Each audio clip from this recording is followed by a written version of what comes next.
Hi అండి, ములక్కాడ వంకాయ కూర చేస్తున్నానండి. ఎలా చేయాలో చూద్దాం రండి.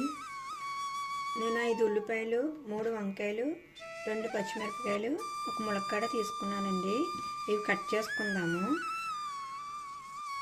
ఉల్లిపాయలు, పచ్చిమిరపకాయలు, వంకాయలు, ములక్కాడలు కట్ చేసేసుకున్నానండి. ఇప్పుడు కూర స్టార్ట్ చేద్దాము. నేను ఆయిల్ 10 స్పూన్ నేను వేసిన 10 స్పూన్స్ ఉంటుందండి. వేడెక్కాక ఉల్లిపాయలు వేసుకుందాము. ఆయిల్ వేడెక్కిపోయిందండి. ఇప్పుడు ఉల్లిపాయలు, పచ్చిమిరపకాయలు వేసుకుందాము.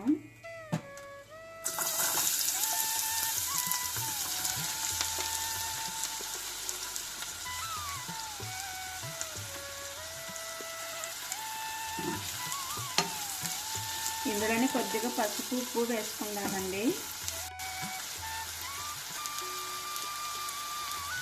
నేను కల్లుప్పు వేస్తున్నానండి.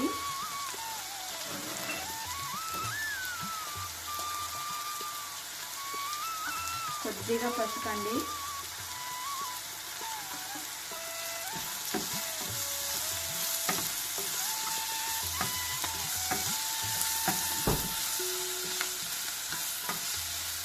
లైట్ గోల్డ్ కలర్ వచ్చే వరకు మగ్గపెట్టుకోవాలండి ఉల్లిపాయలని. ఉల్లిపాయలు మగ్గిపోయినాయండి. ఇప్పుడు వంకాయలు, ములక్కాడలు వేసుకుందాము.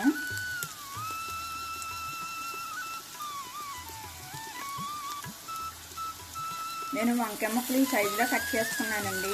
ఇంతకన్నా చిన్నగా చేసుకుంటే పేస్ట్ అయిపోతాయి కర్రీలని.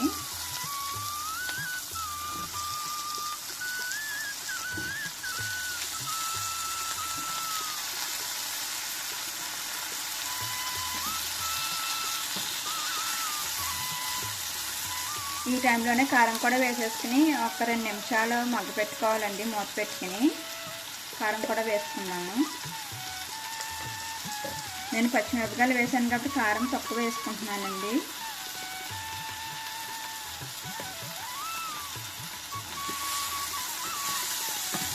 ఈ కర్రీకి ఎలాంటి మసాలాలు అవసరం లేదండి.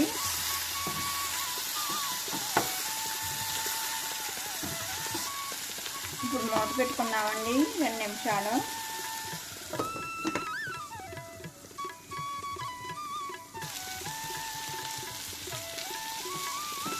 వంకాయలు, ములక్కాయలు మగ్గిపోయినాయండి. ఇప్పుడు వాటర్ వేసుకుందాము.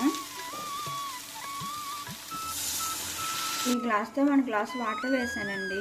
ములక్కాడ ఉడకాలి కాబట్టి. ఈ టైంలోనే ఉప్పు, కారాలు చూసుకుని మూత పెట్టేసుకుందామండి. నాకైతే అన్నీ సరిపోయినాయండి. ఇప్పుడు మూత పెట్టేసుకుని కుక్ చేసుకుందాము.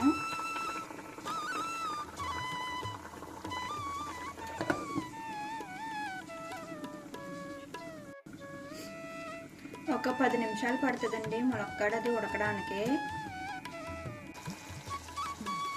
కూర ఉడికిపోయిందండి. దగ్గరికి వస్తుందండి కూర. ములక్కాడ కూడా బాగా కుక్ అయిందండి. ఇలా మెత్తగా కుక్ అవ్వాలండి ములక్కాడ. వంకాయలు అయితే తొందరగానే కుక్ అయిపోతాయండి. ములక్కాడ కొంచెం లేట్గా కుక్ అవుతుంది కాబట్టి చూసుకోవాలండి మనం. అయిపోయిందండి కూర. దగ్గరికి రావాలండి కూర. నీరైతే ఉండకూడదు. నీరు ఉన్నదంటే చప్పగా ఉంటుంది కర్రీ. Gas off చేసేసుకుందామండి. ఇప్పుడు ఈ వీడియో కానీ మీకు నచ్చినట్టయితే ప్లీజ్ లైక్, షేర్, సబ్స్క్రైబ్ చేసుకోండి.